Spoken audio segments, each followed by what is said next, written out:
की थोडंसं वेट करू आपण. ठीक आहे, तर पहिल्या दिवसाचा मी कोड शेअर करतो. ठीक आहे, चालेल ना तुम्हाला पण समजेल मी काय करतो, राईट. आणि इथून पुढे मी ChatGPT आपण नव्हतंच करणार, फक्त जे काही बेसिक स्ट्रक्चर होतं ते आपण काय केलं, ChatGPT घेतलेलं. ठीक आहे, तुम्ही पण तुमच्या प्रोजेक्टमध्ये करू शकता. फक्त तुम्हाला जो कोड दिलाय ChatGPT ने तो समजला पाहिजे. आता मला लक्षात आलं की आता जो मी ChatGPT कडून कोड घेतात, तुम्ही घेतात तुमचा वेगळा येतोय, मी घेतोय तो वेगळा घेतोय, क्लासमध्ये जे चालू आहे ते वेगळंच चालू आहे, आणि प्रोजेक्टमध्ये तुम्ही इम्प्लिमेंट करायला गेलात तर ते तिसरंच होतं है ना, असं चालू आहे ना. ठीक आहे, त्यामुळे मी जो पहिल्या दिवसाचं आपलं जे बेसिक स्ट्रक्चर होतं ते तुम्हाला शेअर करतो. पण इथून पुढचं काम सगळं तुम्हाला करायचं. ठीक आहे, आता सर बोललेत एवढा कोड दिलाय, आता फायनल प्रोजेक्टचा पण कोड देतील. ठीक आहे, असं नाही होणार. तुम्हाला काही प्रॉब्लेम आले माझ्याशी शेअर करा. ठीक आहे, जस्ट आज आपण प्रोजेक्टमध्ये थोडासा पार्ट घेणार आहे. ठीक आहे, घेणार आहे, तुम्हाला भरपूर साऱ्या गोष्टी सांगतो मी आज. ठीक आहे, जोपर्यंत झिप होत आहे तोपर्यंत नवीन गोष्टीवर बोलायचं.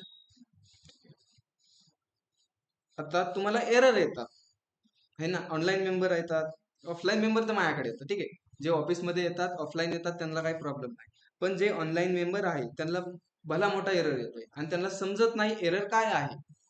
आता मग सॉल्व्ह कसा करायचा, हा एक प्रॉब्लेम येतो.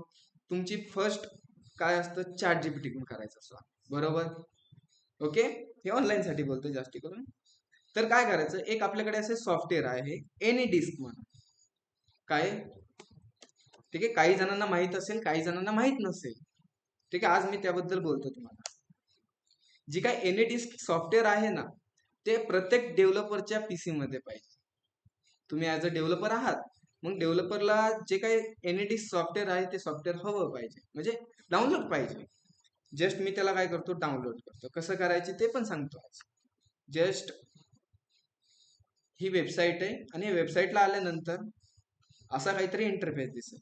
ओके, जस्ट इथे डाउनलोड बटनावर तुम्ही क्लिक केलं की तुमच्या पीसी मध्ये एक एनी डिस्क नावाचं सॉफ्टवेअर काय होईल, डाउनलोड होईल. आता माझ्याकडे ऑलरेडी आहे पण मी करत नाही आता. ओके, ठीक आहे, बघायचं काय एनी डिस्क सॉफ्टवेअर.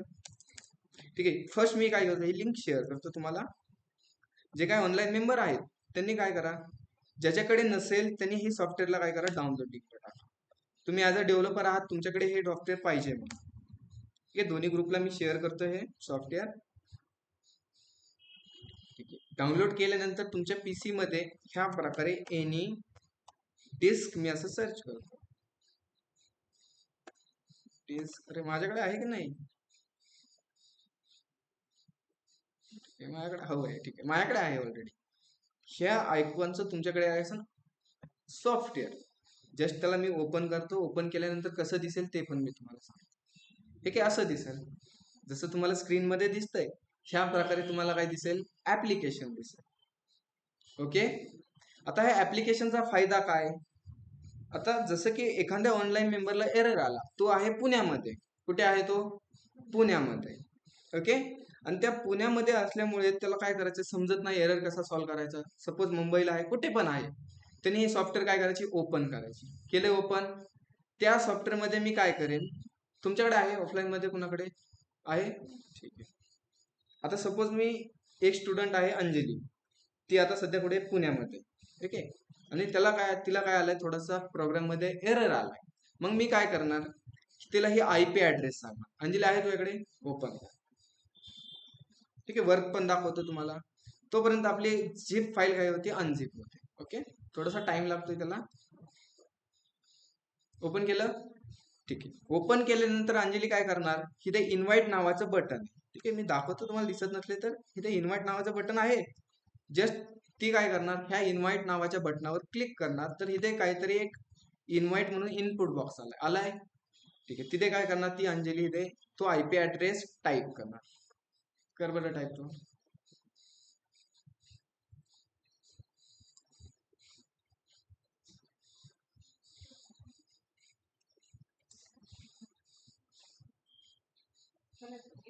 हा, इन्व्हाइट करा. जसं तुम्ही तिकडनं तो IP ऍड्रेस टाकून इथे इन्व्हाइट नावाच्या बटनावर क्लिक करता, तर मला इथे काहीतरी एक मेसेज येईल बघा, आला इथे कनेक्ट म्हणून. ठीक आहे, तिथे मला रिक्वेस्ट आली, मी तिथून काय केली, कनेक्ट केली. जशी मी ती रिक्वेस्ट कनेक्ट केली, तर जो काही अंजली आहे ती अंजली कुठे, पुण्यामध्ये. म्हणजे मला तिच्या पूर्ण लॅपटॉपचा मला ऍक्सेस आला. जस्ट मी काय करतो, तू काहीच करू नका. ओके, जस्ट इथे बघा, आता तिचा कोड कुठे, VS कोड म्हणजे इथे मी बघू शकतो तिला कोणता एरर आलाय.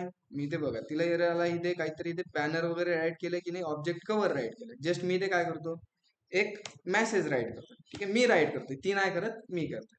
जसं की मी इथे करतो हे. ठीक आहे, सगळा पूर्ण लॅपटॉपचा ऍक्सेस मी काय करू शकतो असं.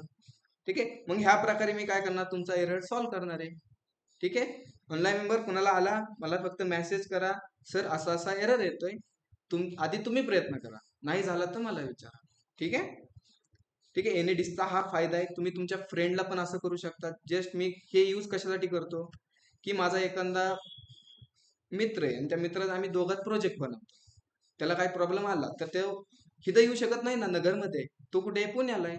मी पुण्यावरून डायरेक्ट काय करतोय, त्याचा लॅपटॉप ऍक्सेस करू शकतो. जसं की मी इथे जस्ट इथे आलो, तिच्या पीसी मध्ये मी सर्च करतो एनएडिस आहे का नाही. एनएडिस जसं स्लो चालेल, थोडं नेटवर्क जसं असेल तसं ते चालतं. ठीक आहे तिच्याकडे एनएडिस. ठीक आहे, ह्या प्रकारे आपण काय करू शकतो, दुसऱ्याचं कम्प्युटरची स्क्रीन, माऊस, कीबोर्ड सगळं काय करू शकतो, ऍक्सेस करू शकतो. ह्या प्रकारे मी तुमचा जो काही एरर असणार आहे तो सॉल्व्ह करणार आहे. समजलं एनएडिसचा फायदा. ऑनलाईन मेंबर समजला आहे का तुम्हाला, हे तुमच्यासाठी चाललंय सगळं. ठीक आहे, ऑनलाईन मेंबर समजलंय का, हे सारं तुमच्यासाठी सांगतोय, ऑनलाईन साठी. त्यांनी सांगा समजलंय हे एनएडिसचा काय फायदा आहे. आता एरर आला तर काय करणार तुम्ही, जस्ट मला मेसेज करायचा, आधी तुम्ही सॉल्व्ह करायचा प्रयत्न करा. ठीक आहे, ऑफलाईन आहे ते ऑफलाईन येतात इथे. अरे ऑनलाईन मेंबर समजलंय का एनएडिसचा फायदा किती, 1 2 3 4 5, ह्यामध्ये पण 2-3 जण ऑफलाईनचेच आहेत.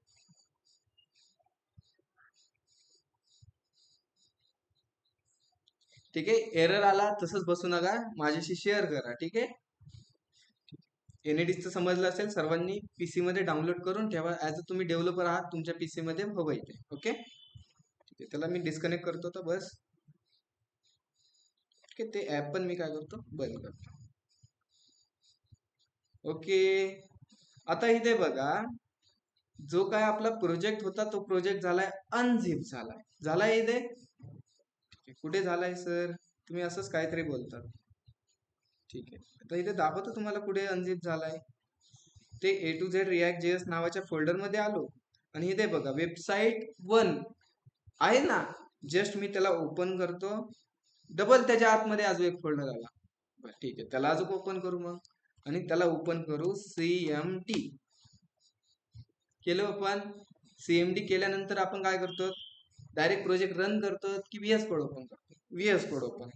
मग त्यासाठी command code paste dot enter केली, VS कोड ओपन होईल. नेक्स्ट कमांड मी इथे राईट करतो, npm रन देव एंटर करतो. ठीक आहे, अरे इथे 2 VS कोड ओपन झाले, जस्ट मी एक बंद करतो. झालं इथे VS कोड ओपन, आलाय तो सगळा कोड माझा आलाय. आणि इथे कमांड पण टाकली होती npm रन. अरे 2 झिप झाले. ओके, कमांड पण रन झाली. एकदा याच्या URL जातो आणि URL आल्यानंतर दिसतोय मला इथे प्रोजेक्ट आपला. समजलंय तुम्हाला हे कशी रन करायची, कशी अनझिप करायची. ऑफलाईन मेंबर तुम्हाला तर समजलंय ना, ऑलरेडी काही जणांना येत असेल झिपचा अनझिप. आता ग्रुपवर सर्वांना प्रोजेक्टचं पहिल्या दिवसाचं स्ट्रक्चर मी सगळ्यांना शेअर केले, जे आपण कालच्या लेक्चर मध्ये केले ते तुम्ही आता कव्हर करायचे. चालेल, कुणाला फाईल अनझिप करता येत नसेल ते पण मला सांगू शकतात, सर मला अनझिप फाईल करता येणार. IP ऍड्रेस सेंड करेल मी लगेच, जस्ट एनएडिसने आपण कनेक्ट करू आणि तो प्रॉब्लेम काय करू आपण सॉल्व्ह करू. ठीक आहे.